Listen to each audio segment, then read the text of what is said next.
Guys, this is case number 201 on the calendar in the matter of Harbourjohn versus Neal. Parties have been sworn in, Judge. You may be seated, gentlemen. Have a seat, please. Let me try to simplify this rather lengthy complaint that I've read. Mr. Harbourjohn, you are a used car salesman. New and used. And the defendant came onto the lot. You were his salesman on the lot where you worked. No. Where did he go to? Well, I wasn't his salesman at first. I was coming from lunch, and my witness, this was a salesman. You ultimately sold him a car. Unfortunately, it wasn't a car that was through your business. It was your own personal car that you had on the lot. Right. Not very good business. You sold him that car for $5,500. So far correct? Yes. And when you came onto the lot, you told either one of these two salesmen that you were prepared to spend $5,000. Yes. But you couldn't find a car on the lot that you liked for $5,000. But did you see a sign in his car? No, ma'am. He just told you he had a car. Yes, ma'am. So he said, well, if you don't find a car, I'm speaking. If you don't find anything you like here, I have a car for sale. You want to look at it. Is that pretty much what he said? Yes, ma'am. In some more substance. Yes, ma'am. So you went and you took a test drive in that car? Yes, ma'am. That same day? Yes, ma'am. What day was that? I'm not sure the day in question, Your Honor. What day was that, sir? February 27th. And you agreed to buy his car for $5,500? Yes, ma'am. And how much money did you give him on February 27th? $5 grand. In cash? In cash. But Mr. Harbourjohn at that time did not have the title to the car. That's correct. Why is that, Mr. Harbourjohn? Why didn't you have the title to the car, sir? I had moved to a different location where I lived, and I later found out they had sent it to the old address, and it never came to my new address. What month and year did you purchase the car? This was in December. So 2 months before you sold it to him, you purchased it yourself. Is that what you're telling me? It was around three months around there, because it was the beginning of December. Why were you selling it, Mr. Harbourjohn? Well, we had 3 cars, and I thought we were going to keep this car for a while, but then my wife advised me it's best that we go ahead and sell this car. Who did you buy the car from? The dealership that I worked at. How much did you pay for it? It was just over $3,000 with everything involved. So you were almost doubling your money in 3 months. Is that right? What I was looking at... Just listen to me carefully, sir. You were almost doubling your money in 3 months. If you bought it for $3,000 with everything in, and you were selling it to him for $5,500, that's a pretty good business deal for you, right? What word didn't you understand, Mr. Harbourjohn? I was looking at the Blue Book value of the car. Did you understand what I just said to you? Well, yes. Yes. So the answer is you were making a pretty decent profit. If you could double your money in 3 months, yes, I would take that any day. Okay. Why is it that the place you worked for, Mr. Harbourjohn, was willing to give you such a great deal on this car? If the Blue Book value that you sold him the car for was $5,500, how come they sold it to you for under $3,000? Because I worked there.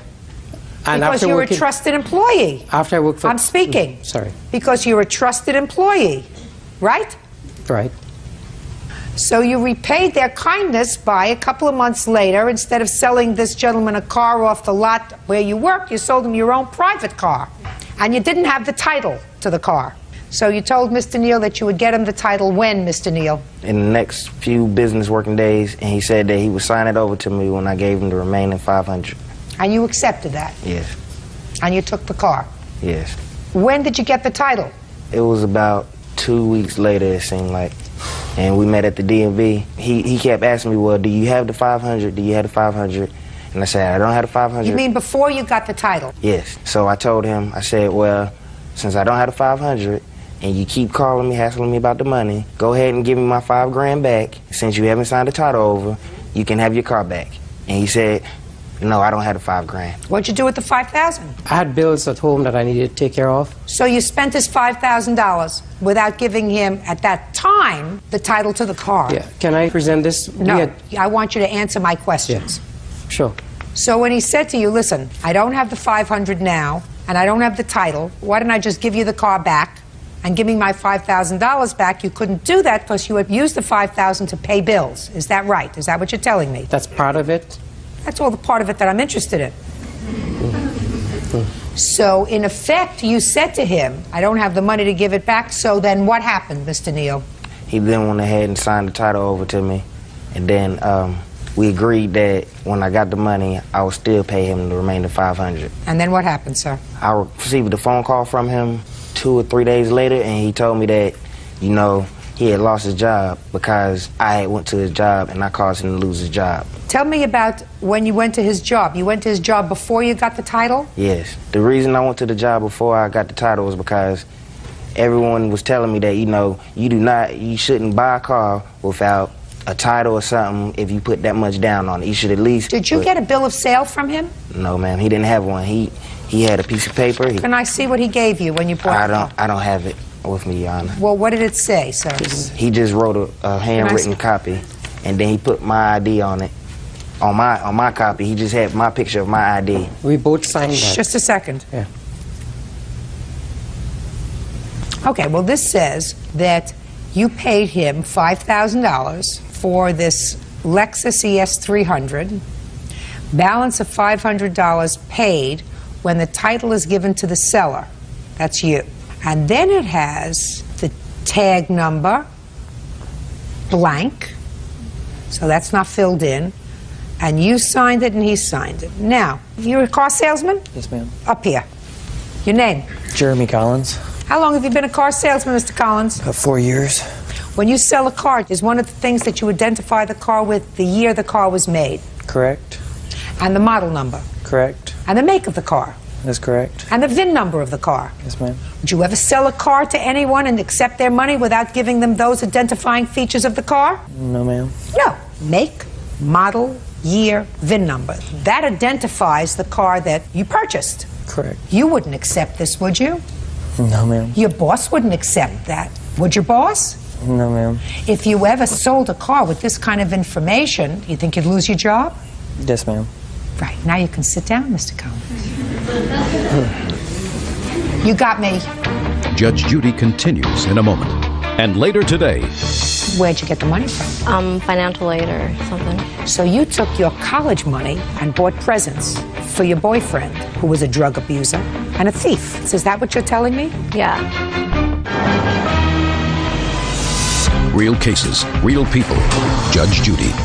Car salesman Vishnu Harbhajan claims Kip Neal owes for the unpaid balance on a Lexus and for getting him fired. This is what we know about you, Mr. Harbhajan, because what you're suing him for is the $500 that you believe is still owed for the car, and $4,500 because you say he caused you to lose your job. You deserve to lose your job. Yeah, you do.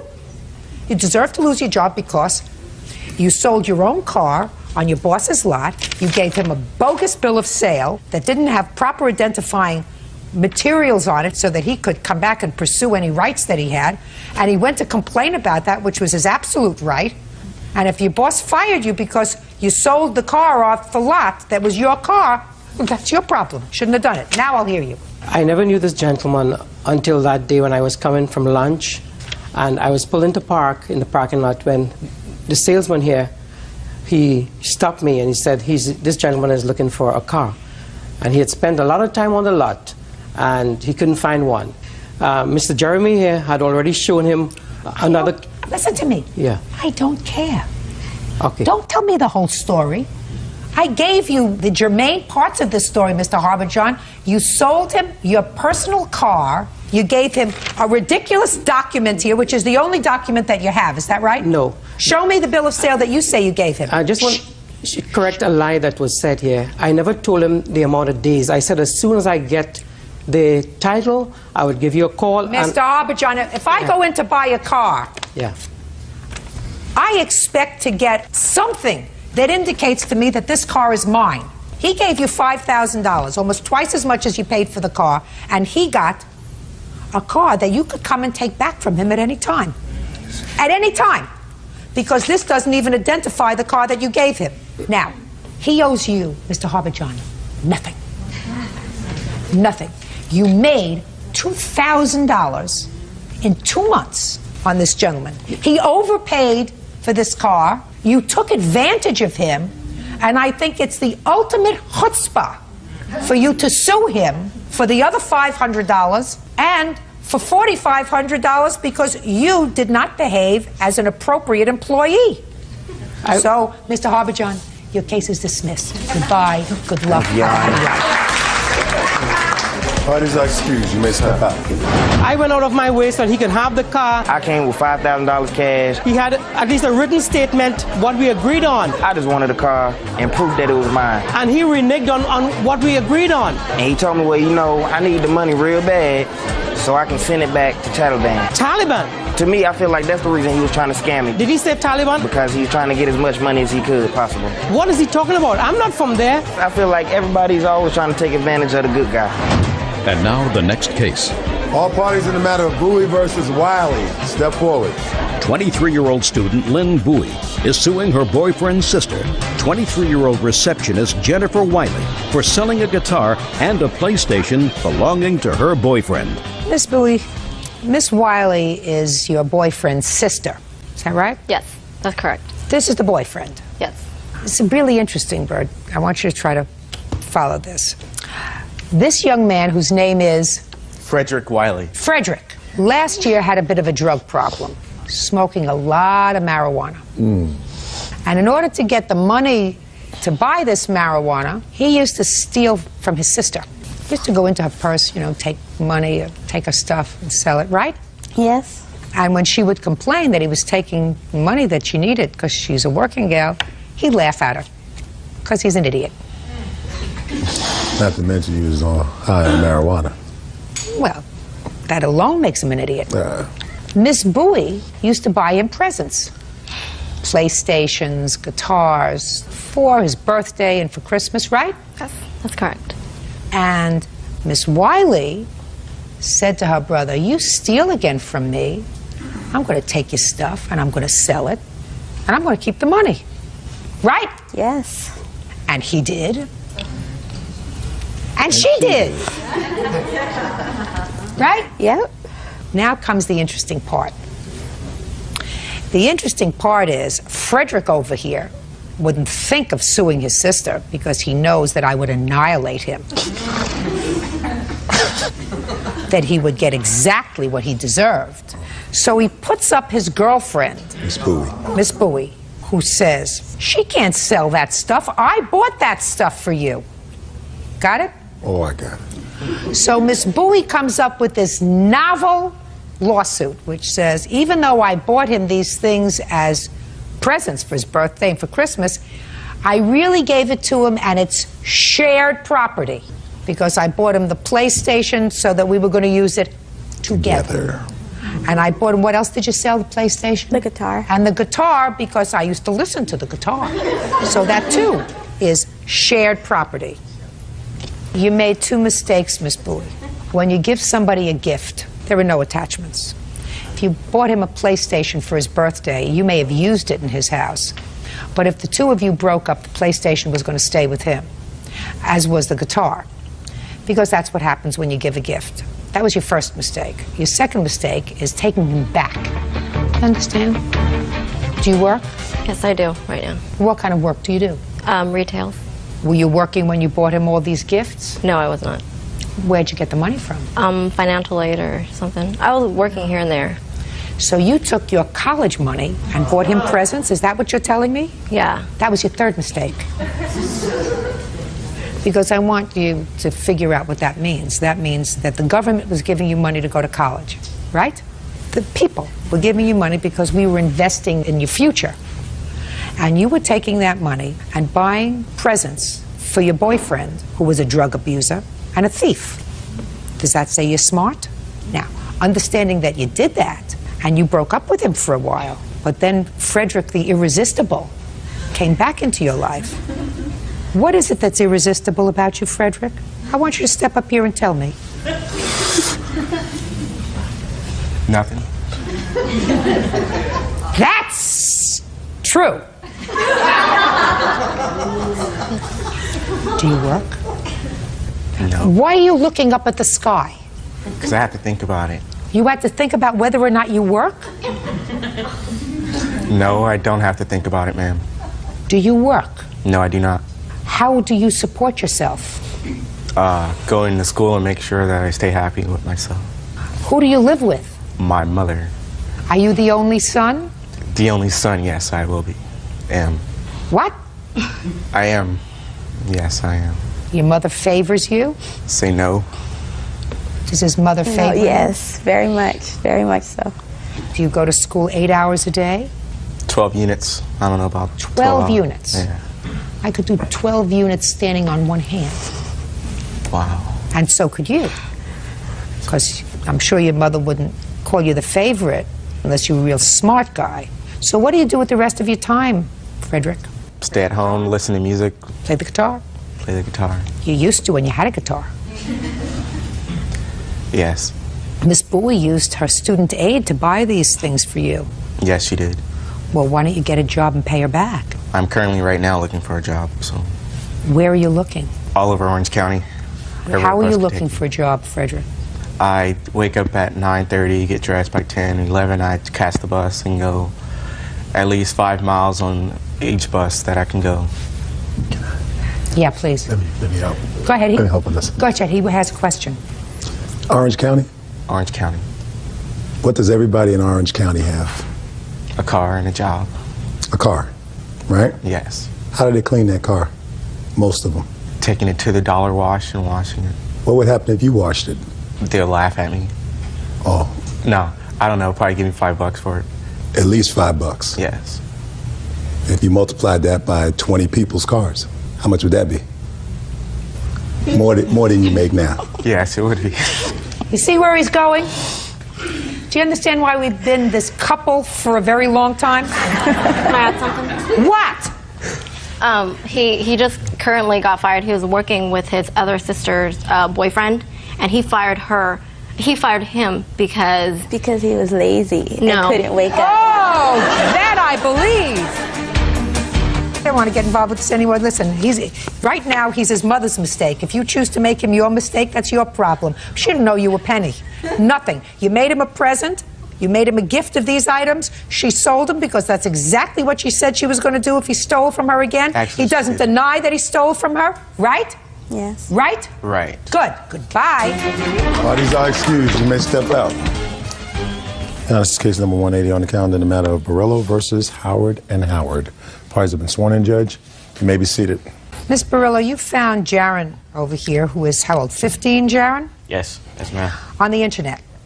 Initially, I did not know he was 15. That's not what I said, but you found him on the internet. Correct. And somehow went into a business arrangement with him, which you're going to describe to me. He was to provide you with certain merchandise, and you were going to decorate some of the merchandise, and then there were some T-shirts that he sold you that you were going to resell that was supposed to be authentic sports T-shirts. And you gave him how much money? $3,610 in money orders. And he doesn't deny that you sent him the $3,610. And is it safe to say, Miss Barillo, that the only merchandise that you received is that merchandise that you have there? These including 2 pairs of shoes. 2 more pairs of shoes. These are my shoes. I'll explain what they're doing here. But Okay, what's in the box? These are counterfeit designer jerseys. The initial 15 pair that the defendant had sent me. By the way, your defense is she got what she paid for, and I'm a minor anyway. So tell me what you were supposed to get for this $3,610. I was supposed to receive 15 authentic designer jerseys as well as 14 pairs of shoes for my $3,610. I have a contract if you Can I see it, please? Yes.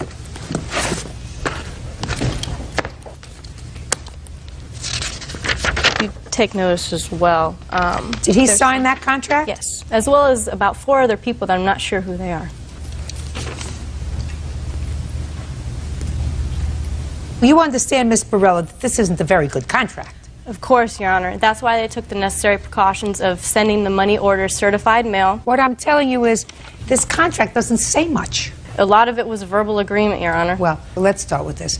Contract has to be specific. Now, we're not even getting to the point that young Jaron over here is 15 and can't sign a binding contract. You understand that? Yes, ma'am. When did you understand that? first time I made the contract. So the first time you induced somebody to sign a contract with you, you knew that they could not enforce it against you. You knew that. Yes, ma'am. That makes you a scam artist. That makes you into a thief. That means you're taking somebody's money knowing that they can't come against you because you're 15. That's pretty slick. Where'd you learn that? From your father? No. No, I'm serious. No. Where did you learn it? You didn't learn it Nobody. from your father. I'm sure your father, who's laughing, probably tried to teach you the right thing. Yes, ma'am. Well, so if you didn't learn it from your father, which one of your thug friends did you learn it from? I don't have any thug friends, Your Honor. Yes, you do. Thugs are thieves. That's what you did. You entered into a contract with this lady who sent you $3,600 knowing that if something went wrong, she could not come against you because you were a minor. You've just admitted that to me. That makes you a thief. Is that what your father raised? No, ma'am. You think that what your son did was wrong? I think what he did with the contract part was wrong. The part about him sending her the counterfeit or knockoff or whatever the hip-hop culture calls it was correct. He sent those to her, and that's what she wanted. I believe just that she knew that these were Well, let knockoffs. me ask you a question. This question, Mr. Howard. I'm not a genius when it comes to hip-hop clothing, but I am a genius as to what people sell on street corners. Yes, yes. And if I can go and if I can buy a T-shirt for $5 on a street corner that's not authentic, why would I pay $100 for it? If it was a fake, if I could buy a good fake for $5, why would I pay him $100 for a fake? Well, Your Honor, I believe that she's in that business of selling counterfeit stuff. If she's in the business of selling counterfeit stuff, why would she buy stuff from your son at a premium? That I don't know. He's 15. Well, it doesn't make sense. He's 15 years old. Listen to me, Mr. Howard. He's a 15-year-old slick. Okay. Are you following the common sense of what I'm saying to you? I follow you, Judge. If I can go to the local guy on the street corner who's selling Yes. pocketbooks that Yes. look like other pocketbooks that may Yes. be in my closet, and if I can buy those for $2 on the corner, why would I send him thousands of dollars over the internet? Because I believe that she thought she could make a profit. Your Honor, So just a minute. She could make a bigger profit if she bought it cheaper than $3,600. Judge Judy continues in a moment. Real cases, real people. Judge Judy. Jessica Borello says 15-year-old Jaron Howard ripped her off. Jessica says Jaron sold her over $3,000 in counterfeit sports jerseys.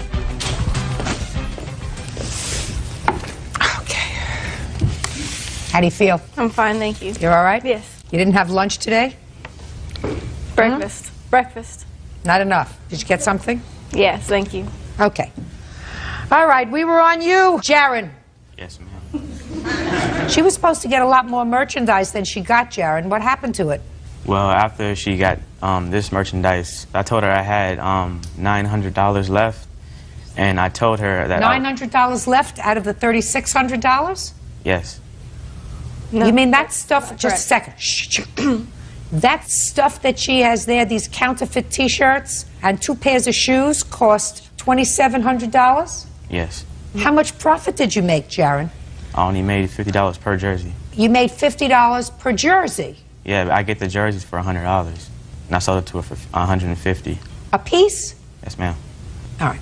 Meanwhile, she didn't get everything that you guaranteed that she was going to get. Is that right? Yes, ma'am. So what you want her to do is you want her to accept partial merchandise, and you'd be prepared to give her back some money.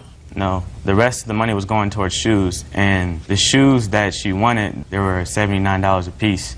And there was no more shoes in the city, so I couldn't get them, so I was going to send her money back. So did you send her money back? No, I told her I was going to send her money back. She told me she had an emergency and to don't send the money back, and I never heard from her then. Why would I have you not send my money back? All right. Miss Barillo, were you under the impression that these were regulation, authentic T-shirts? Correct. Yes, Your Honor. What happened when you went to try to sell them? I initially got the jerseys. They look great. I thought I've never seen an authentic jersey before. So they look great. I went to my local malls. I met a sales representative. I showed him the jerseys. He took 2 samples. He turned out to be a sales representative for this Jersey company who was working alongside a private investigator. He was trying to get me to go to jail because he thought I was running the scamming business of selling fraudulent jerseys. He found out that I did not even know Jaron. I had nothing to do with knowing that these were counterfeit jerseys. Can I see one? Yes. You can, if you'd like to see the difference, the company has actually lent us borrow a real jersey, and this is a fraudulent jersey. You can see the difference. Real. And now that I just... Could I see this, what she's talking about, the stitching on the side? Or, I don't know. You know, sewing was never one of my strong suits. That along with cooking and anything else domestic. Okay. Well, the color scheme is different. Oh, look at that. And I didn't realize that. And the tag, Your Honor, it's very poorly. Whatever. Somebody looks at it fast, like me, who doesn't know one group from the next, said they look pretty close to me. Okay, so they're fakes, right? Yes. Jaron, they're fakes, right? Yes, ma'am. And you know you can't sell fakes, right? Yes. You knew that before. Well, yeah. Huh? Yes, ma'am. You knew that if you got caught selling fakes, so that they would close you down if they could find you on the internet, didn't you? Yes. And did you figure that they couldn't hurt you because you were 15? No. Did you think that they could send you to jail? I never thought about it. What would you think about? Did you think about the fact you were doing the wrong thing? No, I never thought I was doing the wrong thing. Well, you knew they were fakes. You knew you're not allowed to sell fakes. You just told me that. I know. Well, then you knew you were doing the wrong thing. So, you know where you got these fake T-shirts from? Yes, the internet. From the internet. Well, the internet doesn't have a brain. It doesn't eat. It doesn't go out to the movies. It doesn't go out to... You got it from somebody through the internet. Yes, ma'am. And who was that? It was a website. They said they had a place in New York because the address is in New York. Did you ever go there? No, I've never been there. Did you ever call there? No, I never called. And when was the last time you purchased from them, Jaron? The time I brought these jerseys, about a year ago. Why'd you stop? The jerseys were out of style. I couldn't sell them. I couldn't wear them. And you miraculously stopped a year ago? Was she your only customer? I was selling jerseys to my friends and stuff. And your friends were buying them from you?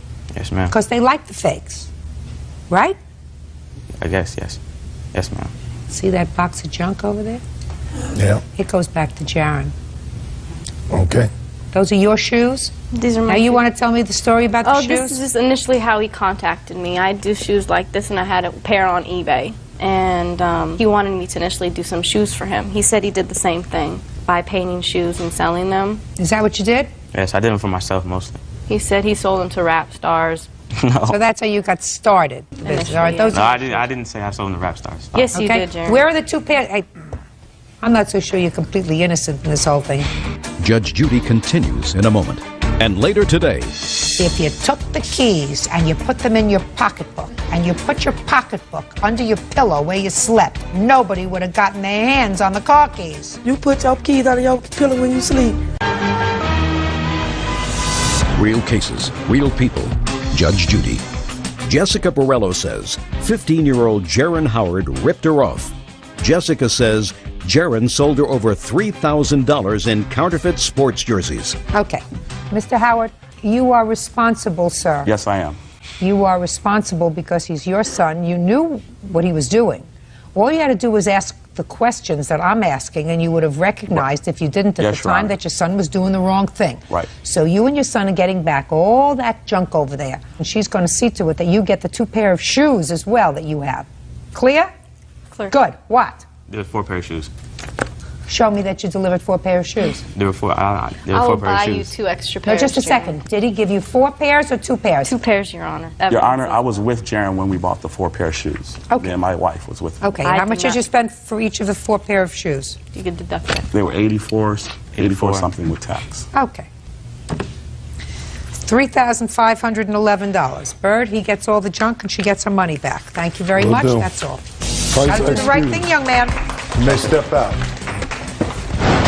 And now the next case.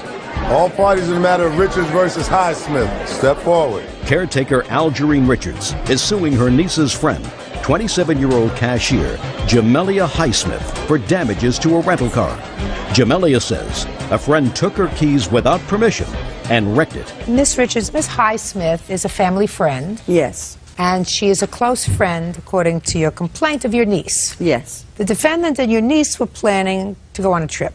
They needed a car. Ms. Highsmith asked if you would rent a car for her. Yes. And she would be the authorized driver. Yes. Why did you need someone else to rent the car for you? Because I couldn't rent one without a credit card. And you don't have a credit card? No, ma'am. So you were asking Miss Richards to do you a favor? Yes, ma'am. And she did? Yes, ma'am. It was nice of her.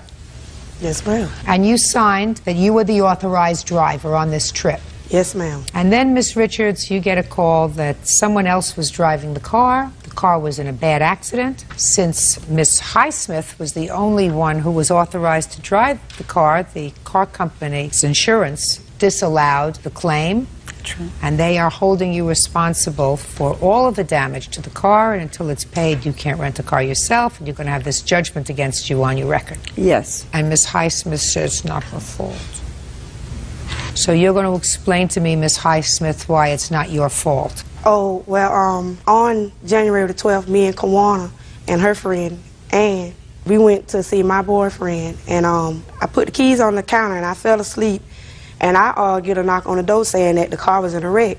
So I asked Kawana how. She was like, she let Ann hold the car, and I was like, so we just went straight to the scene of the accident, and we called Miss Algerine.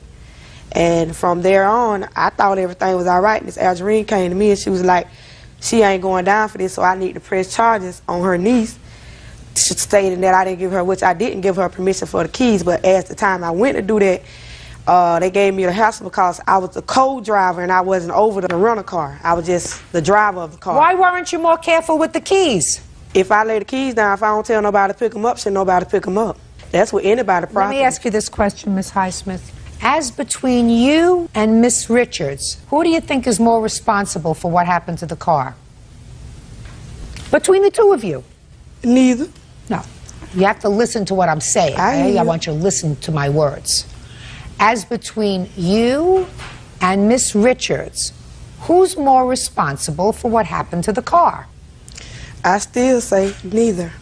Well, let me put it to you this way. She was home in what state when the accident Florida. happened? And in what state were you and the car? I was in Florida at the time. I hadn't been to Chicago. Just a second. In what city in Florida? Were you both in the same city? No, we was not. What city were you in? I was in Lake Wales. And where were you? Arbandale. And where was the car? In Arbandale. And how far from where she lives was Arbandale?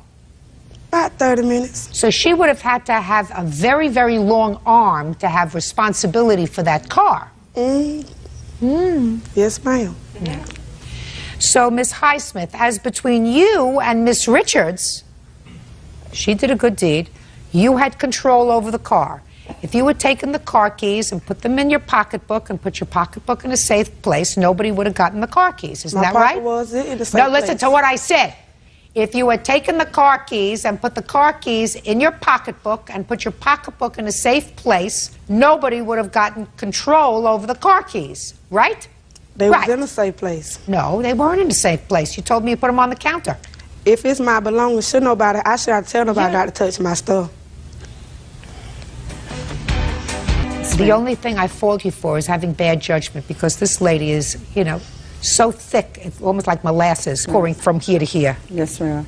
Nothing is her fault. True. If you took the keys and you put them in your pocketbook and you put your pocketbook under your pillow where you slept, nobody would have gotten their hands on the car keys. You put your keys under your pillow when you sleep. I put my valuables away when I'm in a hotel, when I'm in somebody else's house. I don't take off my rings and say, nobody else should touch that. I don't want anybody else to touch that. And I don't take out my wallet and leave it on a counter in a hotel and say, nobody else better touch that. I put my things away.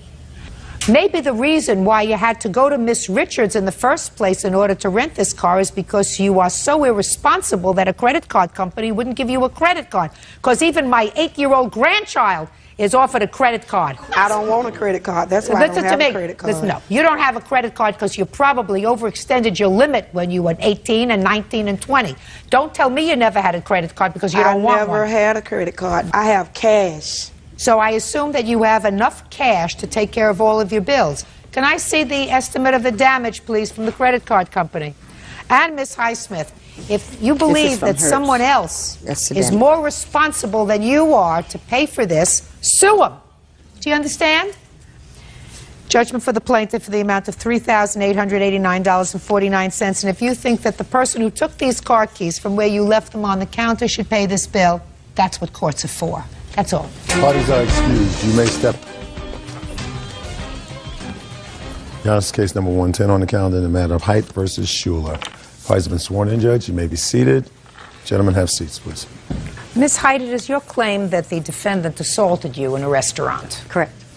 You are suing her for damages, not so much for the injury that you sustained, because she, according to you, hit you in the face, but for the emotional distress that you suffered. You didn't have any medical bills, did you? A few. Ms. Schuler said that she did, in fact, strike you, but that is only after you lunged at her. So tell me when this happened and what precipitated this altercation.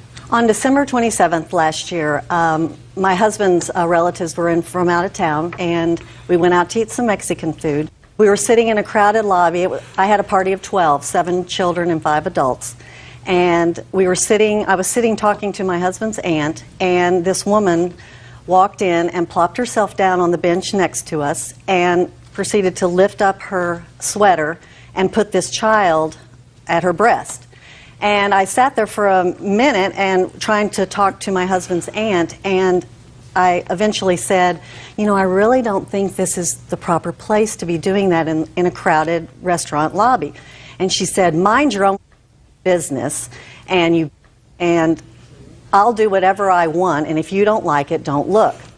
So I looked at my husband's aunt, and we opened our eyes kind of wide at one another. And I said, well, at least you could take this to the restroom. And she said, I'm not going in that restroom. It's filthy. So you kept on going back and forth after she cursed at you? Are you telling me you said something else to her? Well, I did. I said, you know, at least you could go and excuse yourself to the restroom. And she says, I'm not going in that restroom. It's filthy in there. That shows what kind of a mother you'd be. And I said, lady, I gave birth to 4 children, all of which I breastfed. But when I did it in a discreet manner and never in a public forum like this.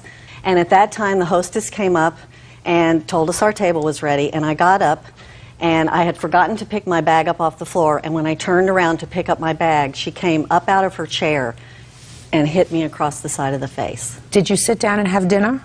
No, we didn't. You left? Correct. Where did you go? Outside. My husband had asked the manager to call the police, and he said, if you want to call the police, take your business outside. So we did. And did you call the police? Yes. You have a police report? Yes. I'd like to see it, please.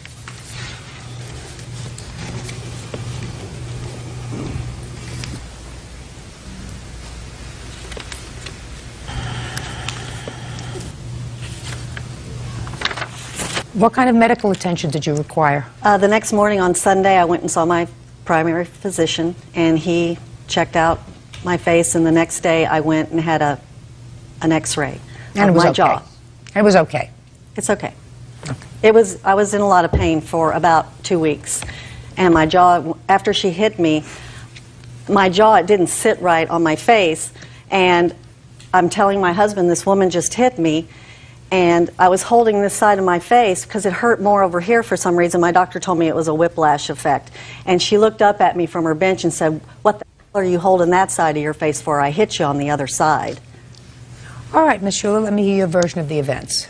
Okay. How old is your baby? My baby at the time had just turned a year old. She was probably approaching 14 months. And I had my 3-year-old son as well. Okay. Tell me what happened at the Mexican restaurant on the 27th. It's ironic. We had a choice of like 6 places. We chose this place. We went in, and the lobby was just packed. I went up to the hostess, and I said, how long of a wait do you think it is? And she said, 5 minutes. I said, oh, that's great, because my kids aren't going to be able to wait very long. And I turned around to tell my husband, and as she said, which is the husband? My husband is. And as she told me that, the plaintiff's husband was sitting where I eventually sat, and he said, you've sat 40 people since we've been here. And I thought he was yelling at me, so I just kind of noticed that he said that and, you know, just made a mental note, told my husband, it's only going to be 5 minutes, we can do this. And the plaintiff's husband had stood up and demanded to see the manager because he felt they were waiting too long. And he left his seat. So I sat down in his seat.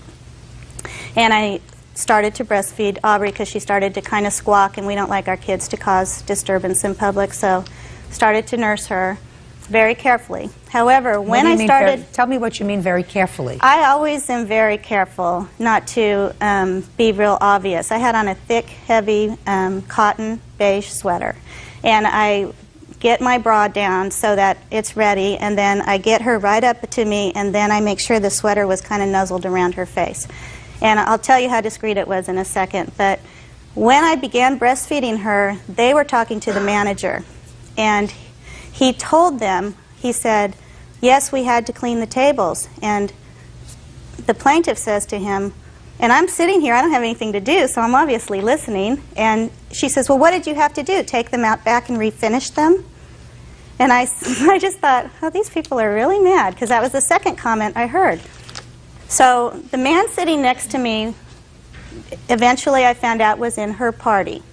But my daughter was kind of flicking her leg like this, and it kind of got his attention. So he leaned way over into my space and said, hi, honey, what's your name? And she kind of waved at him, but never came off the breast. I had my sweater around. He went back to his seat. I didn't want to embarrass him and say, excuse me, sir, but I'm breastfeeding, you know. I just wanted it just to go. Then she says, well, sure, just whip it out in front of the whole lobby. And she didn't see me whip anything out because I had been breastfeeding for some time. And the poor man says, oh, I'm sorry, I didn't even know she was nursing.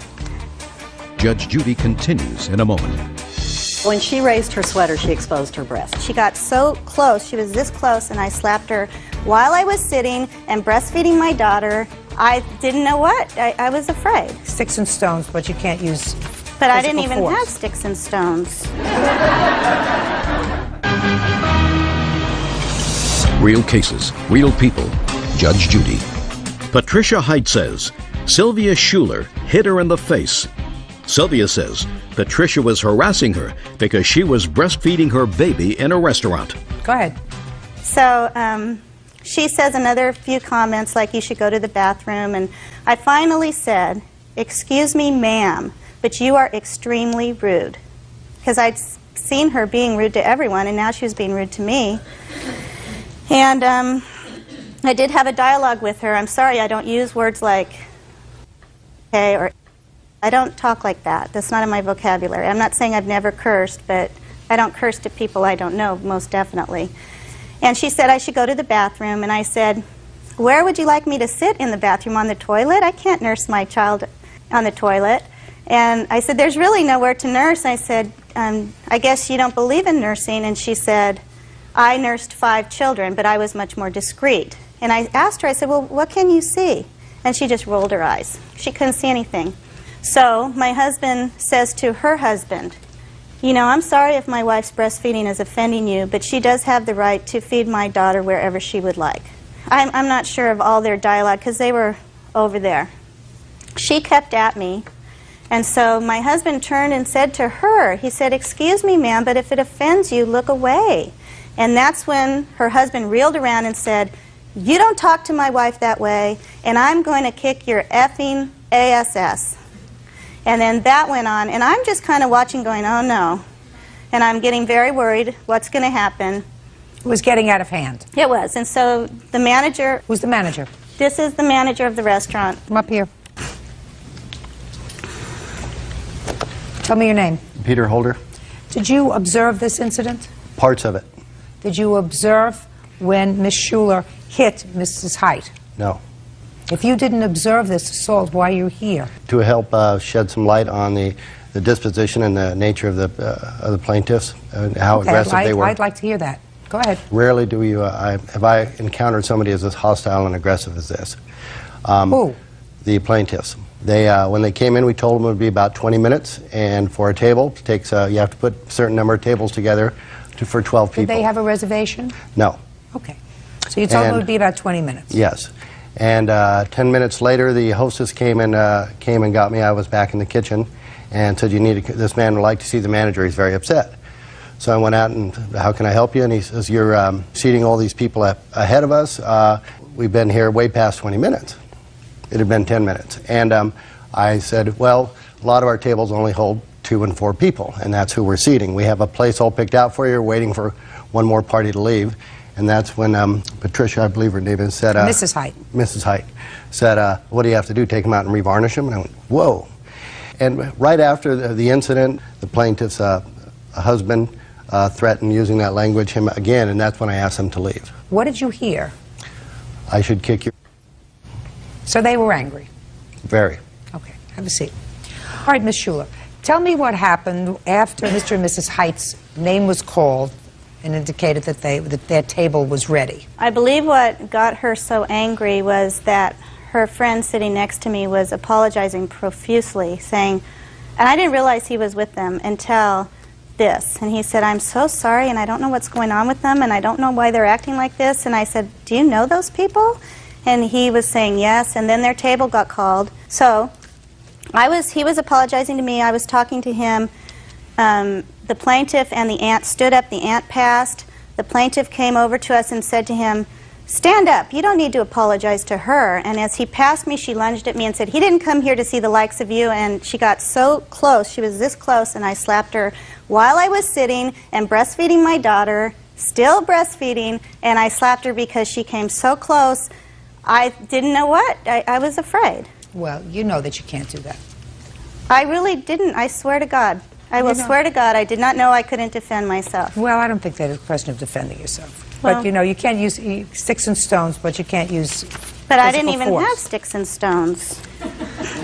Miss Schuler, you know exactly what I'm saying to you, madam.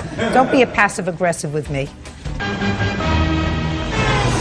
Real cases, real people. Judge Judy. Patricia Height says fellow restaurant patron Sylvia Schuler hit her in the face. I mean, if you saw a man sitting there and scratching himself because he had an itch, would you have the gall to say to him, can't you do that someplace else? Can't you go into the bathroom? Why don't you go do that in the car?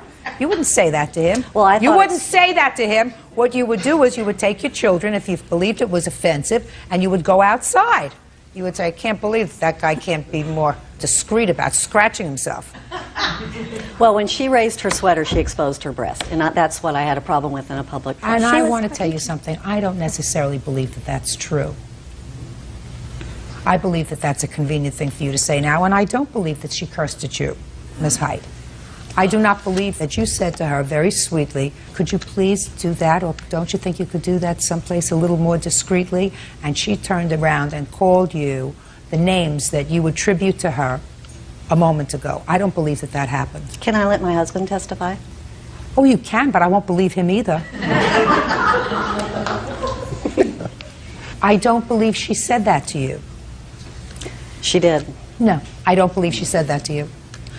I believe that you kept going back and forth because it would make sense if she said, this is what I'm going to do, and then you came back to her and said to her, can't you just go to the restroom? Because if somebody came back and cursed at me like that, I would say if I were a normal person, gee, this person's a little bit off, I'm not going to have anything else to do with her. But you didn't do that.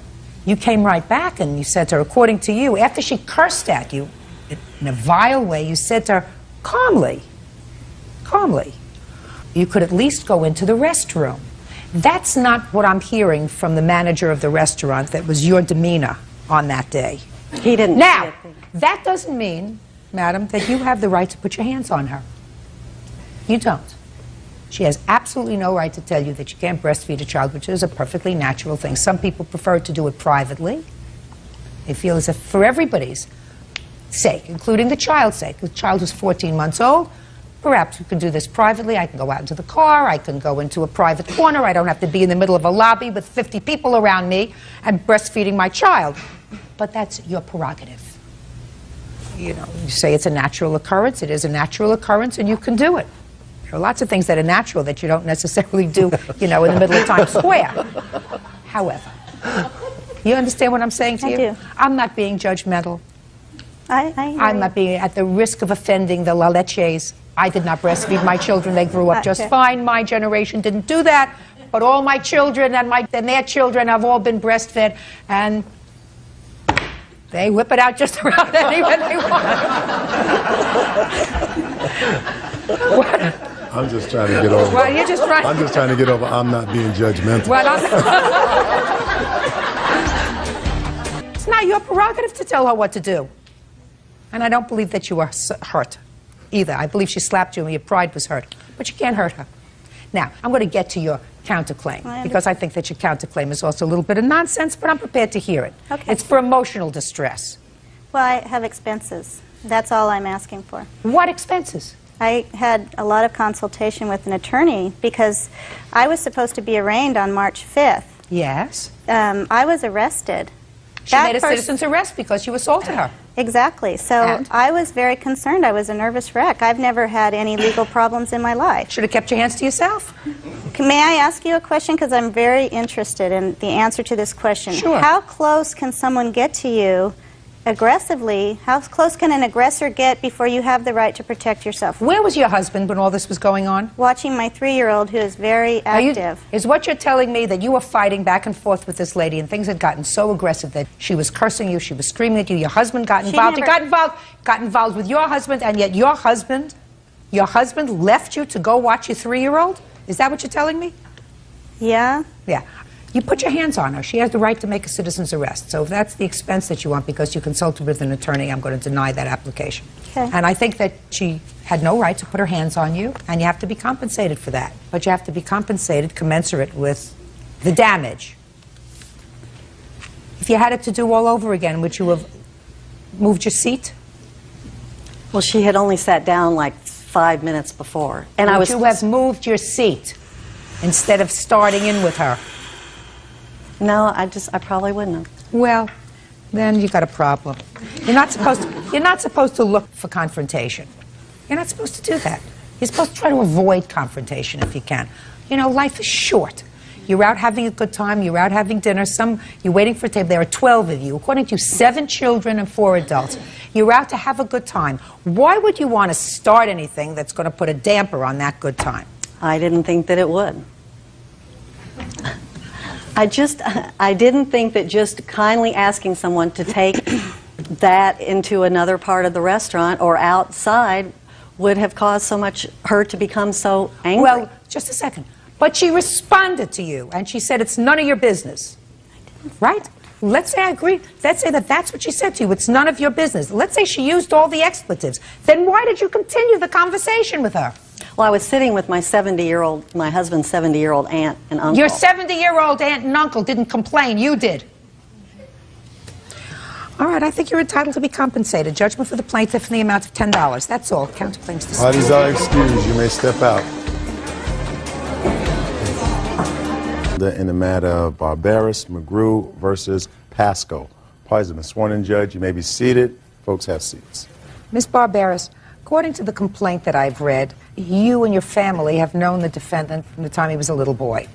And he grew up, he was in need of a job, and you gave him a job as a security person in your business. So far correct? Yes, ma'am.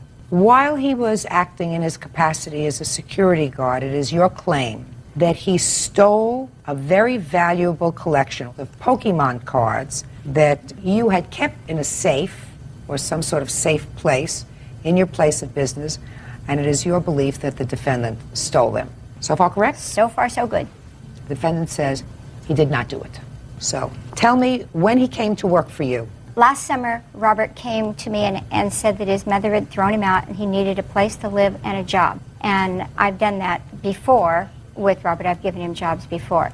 So I gave him my key to my building and I said, okay, you can sleep. What kind of building is it? Pest control. I own a pest control company. That's incorrect. Shh. Sorry. We'll get there. Go ahead. I said, you can stay here at night and you can work during the daytime. We'll give you odd jobs with the handymen or going with the men, etc. Okay. And he did that.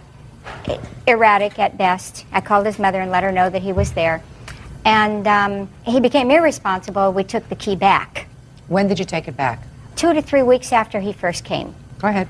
Several of Robert's friends, I don't remember now if it was 4 or 5 of them, came in one day and they said that we're returning your property. Robert stole your cell phone, a gold watch, and Pokemon collections. He sold the cell phone to us and he's selling the Pokemon cards in Creekside, which is an apartment building in the back neighborhood. All right, now you can't tell me what these people said to you, but you can tell me what they did.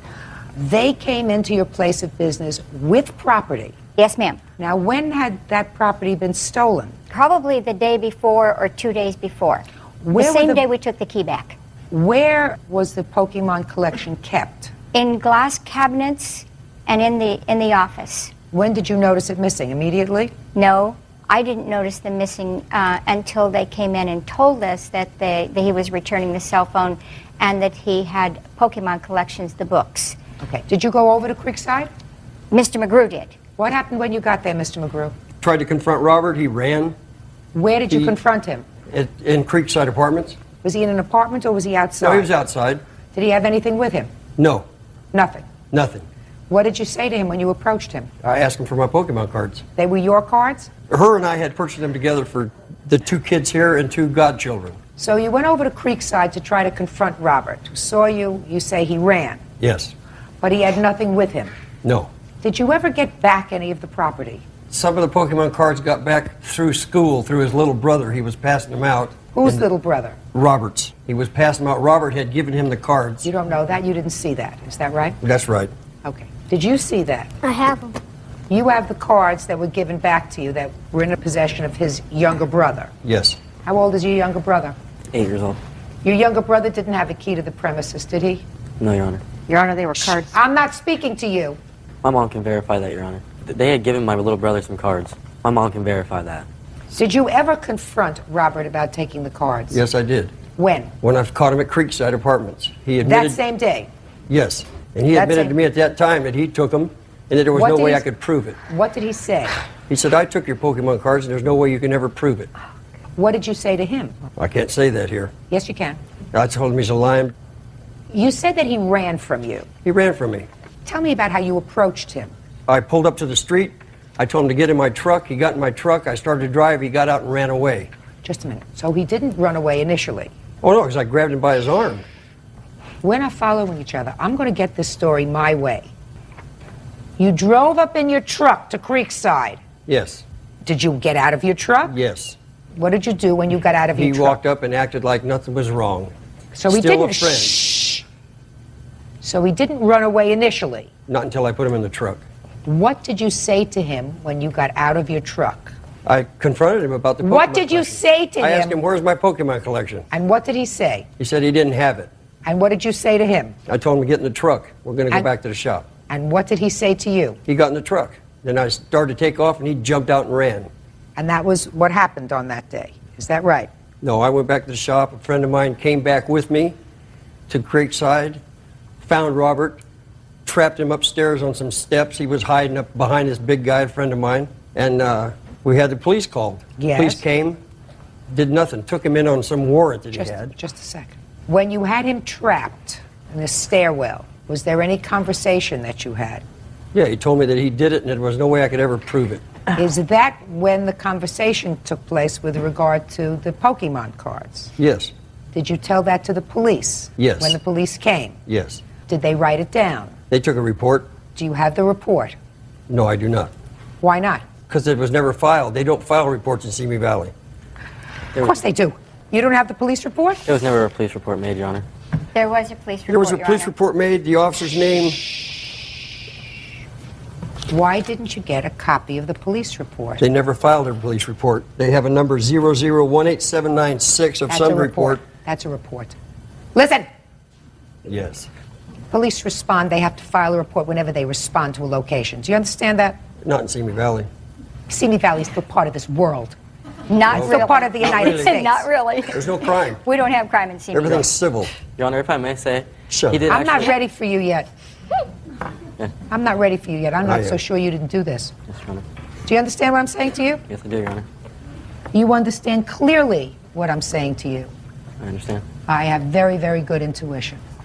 Very good intuition. I understand. Good. Real cases, real people. Judge Judy. Portia Barberis and Dennis McGrew say former friend 19-year-old Robert Pascoe stole their collection of valuable Pokemon cards. Robert says they've got the wrong guy.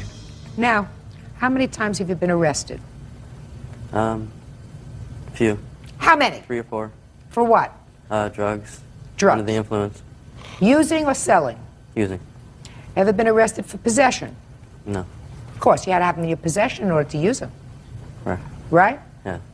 What kind of drugs were in your possession when you were arrested? I was under the influence of a controlled substance. What? Methamphetamine. Where did you get them? Friends. Wherever I... That costs money. I never... Listen to me. That costs money. Sure. How old were you when you were arrested for the first time? 16. How old were you when you started to work for them? 17. Between 17 and 18. How old were you when the Pokemon cards were stolen? 18.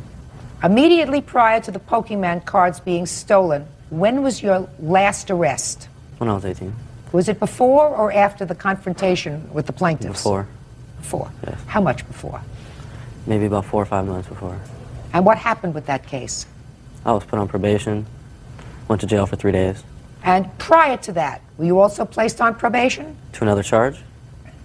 No. One of the 3 or 4 other cases of arrest. I was placed on probation once, and that was for the drug. That was it. What happened to the other arrests? They were just put all together into one. I got charged got with diversion. a forfer. I got put on diversion. You got a forfer. I got put on diversion. I violated it. They reinstated it when I messed up and got the other ticket. Since July of 2000, have you been arrested? Yes, I have. Huh? Yes, I have. For what? Failure to appear. Failure to appear for what? Court date. Don't play It was with me. diversion. I violated my diversion again. I did not finish How my did you classes. violate your diversion? Did not finish my classes. What about drug screenings? Never had one dirty test, Your Honor. So why were you violated? For not going to my diversion classes. They're drug Why meetings. didn't you go to your diversion classes? No real excuse. I just didn't have the money at the time to get out there. It was in a different valley. Well, what are you doing now? Right now, I'm working. For whom?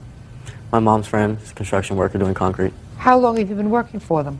Just for about a week and a half. And before that, what were you doing? I've had many jobs. I mean, You can't hold I've on worked to at a a job fast if food you're place. doing meth. You know that. That was before that, Your Honor. I've been clean for quite a few months now. How many is quite a few months? 4.5 months. Were these people nice to you? In the beginning, yes, Your Honor. They were. They opened their arms and they did let me stay in there and they did offer me a job. And that was at a time when things weren't going so well at home. You were using drugs off and on. You were arrested a lot. Correct.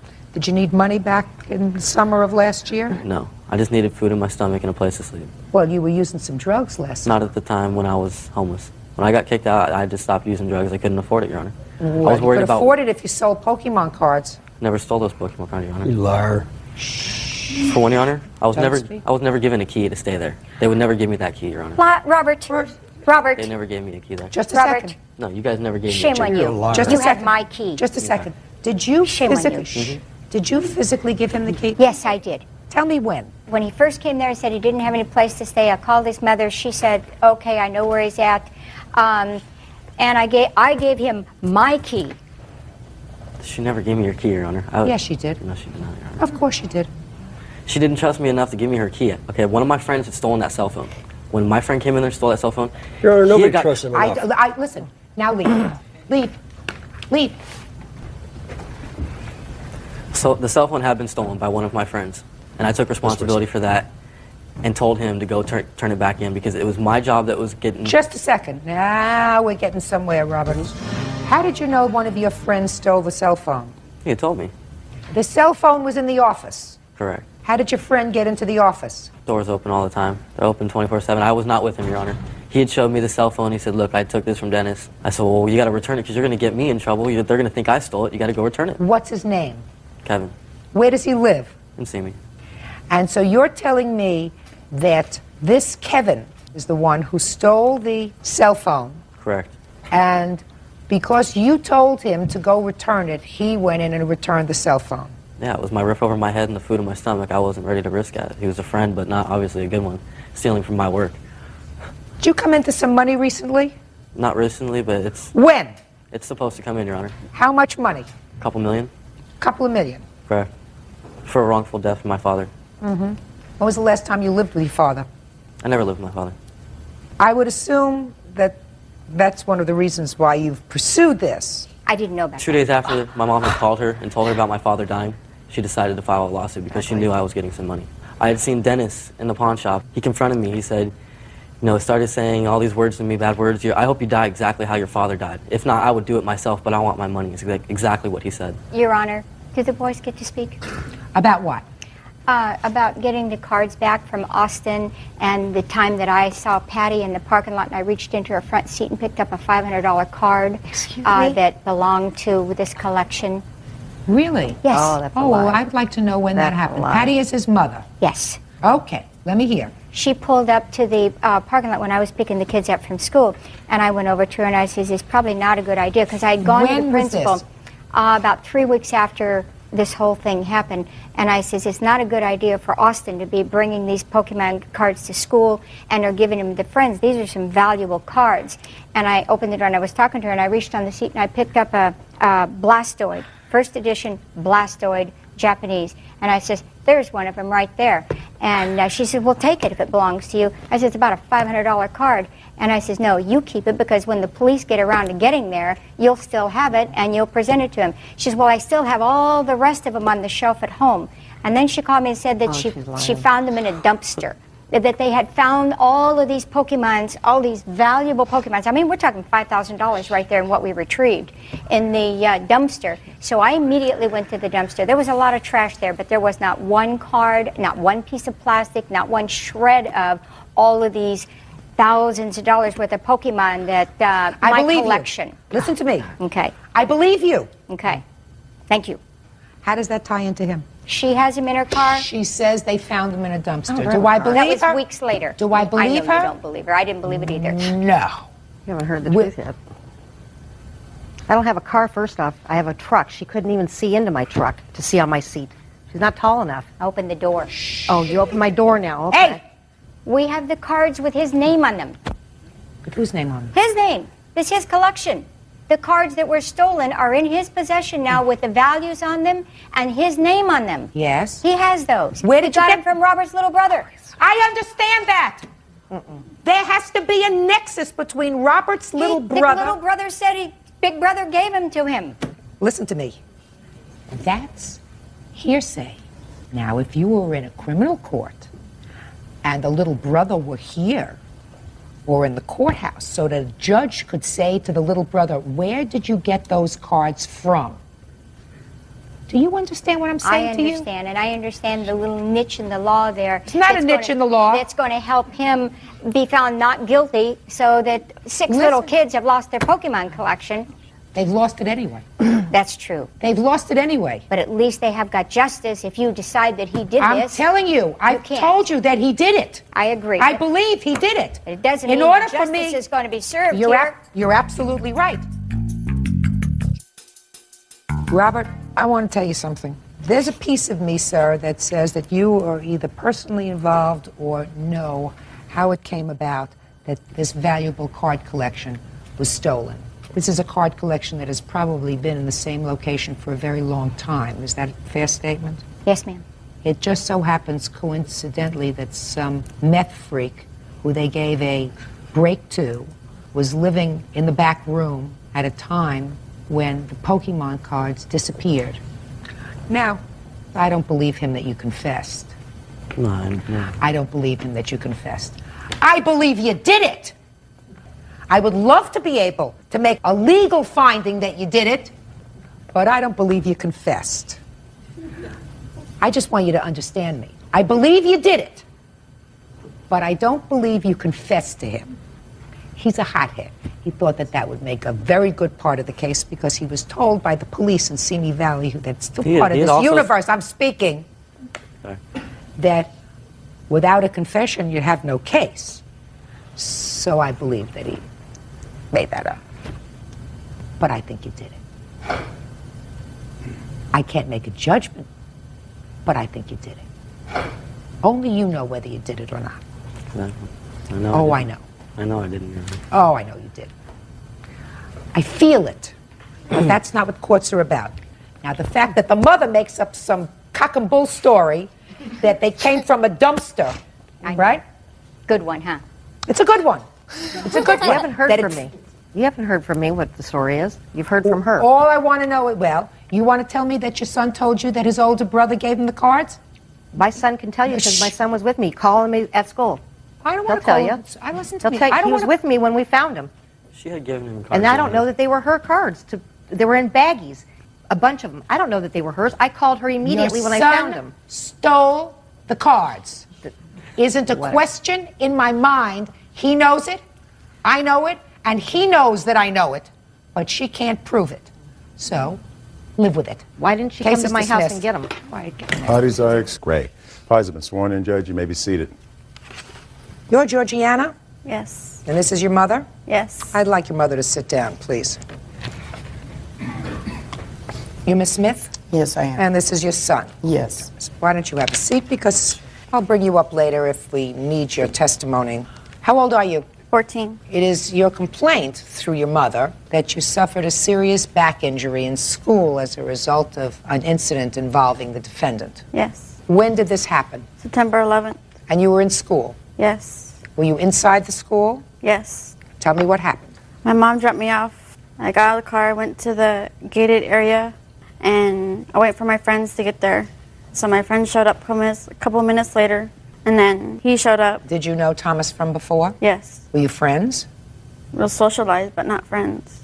What do you mean you socialized? Like, just talk if we have a class together. So you did speak to him? Yeah. Never had any trouble with him? No. Okay. So then Thomas showed up. He was picking on another girl before he picked on me. What do you mean he was picking on somebody? Like, pushing her and, like, kidding her. In a fooling around way? Yeah. He told her that he was going to pick on her, and then she said, no, you're not. And then he said, okay, well, I'm going to pick on Georgie then. Okay. And that didn't bother you because you knew he was fooling around? Yes.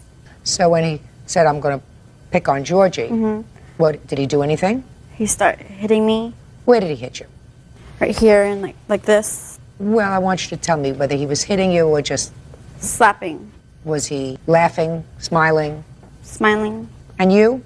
I was laughing at first. So you were laughing at first. So you knew he wasn't hurting you. It was just fooling around. Yeah. Okay. Keep going. And then we were walking to first period, and he was still hitting me.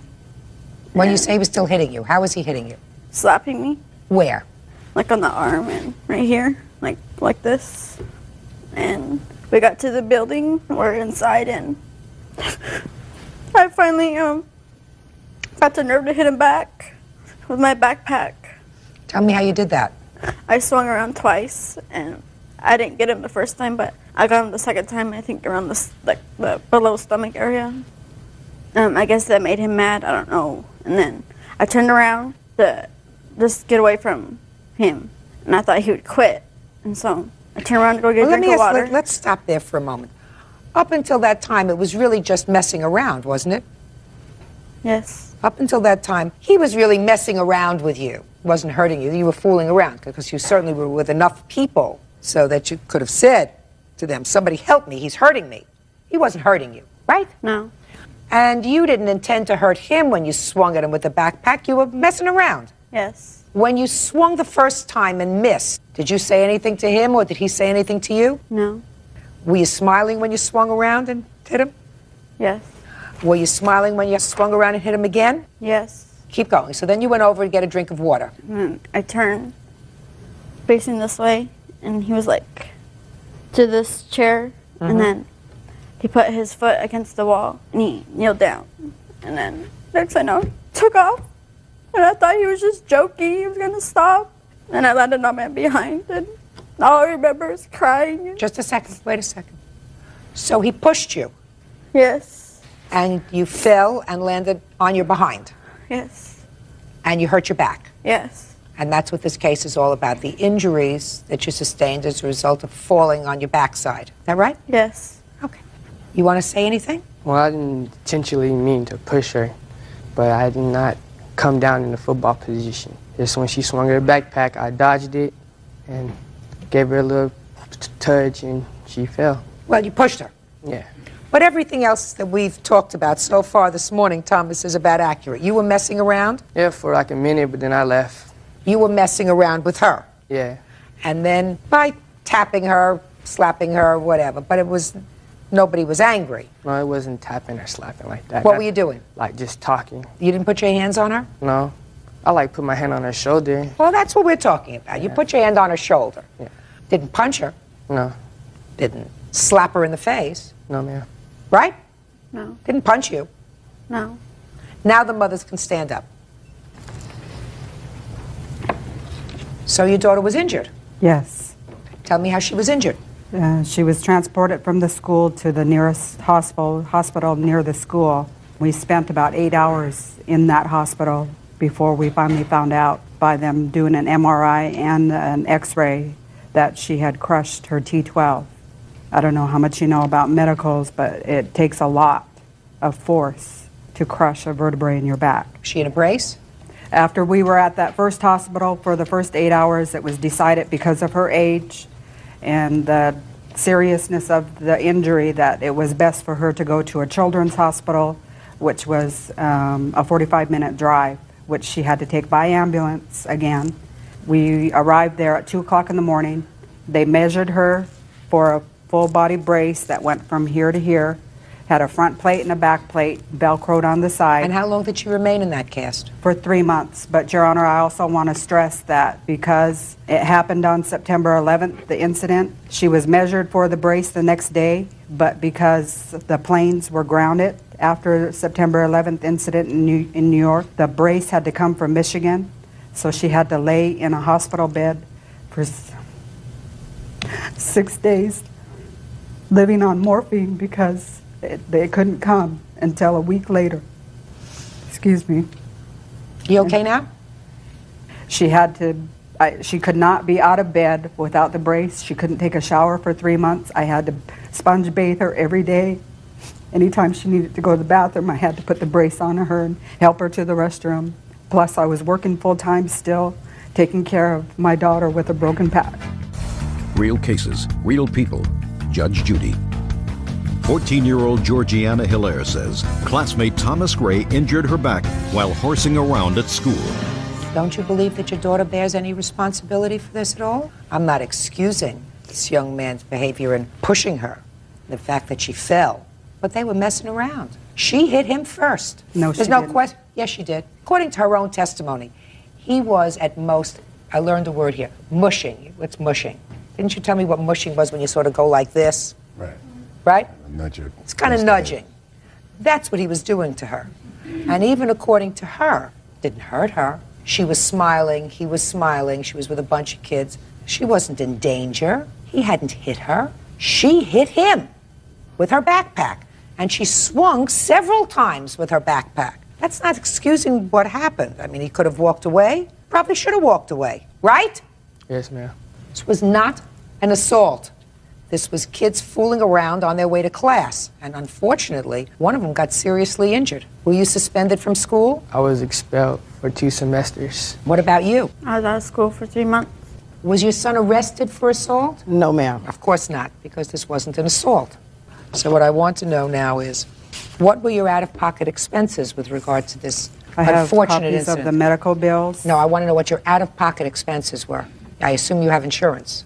Yes. Good. So what were your out-of-pocket expenses for her medical care, not your work loss or anything else? I didn't calculate any of that, and I haven't paid any of the bills yet because there was a problem with the insurance. So you don't know? No. So I can't tell what your medicals will be, if any. It may be that the insurance is going to cover everything. You have to know that you were partially responsible. I know.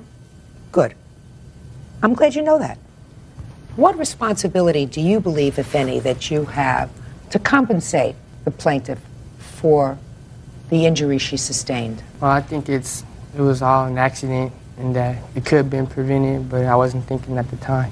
Like, I apologized to her, and I really regret for what I did, but if I can take it back, I would. You didn't mean to hurt her, did you? No, ma'am. How long had your son been in that school? The beginning of September, the school. Did you just start that school? Yes. Yeah. Your Honor, they were in school 6 days when this happened. Yeah, Okay, couple of but weeks. was this the first year that you were in that school?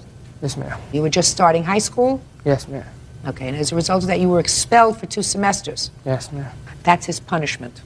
And you're back in the school now. Yes, ma'am. Sometimes when you fool around, one person gets injured more than another. That doesn't mean a lawsuit. Your case is dismissed. That's it. Thank Parties you, are Your Honor. excused. You may step out. Unfortunately, like Judge Judy said, someone got hurt. I've been struggling with this ever since it happened on September 11th. Horseplay, not the thing to do. Playing around is not playing around when somebody gets hurt as badly as she did. I'm very sorry that it happened. And now the next case.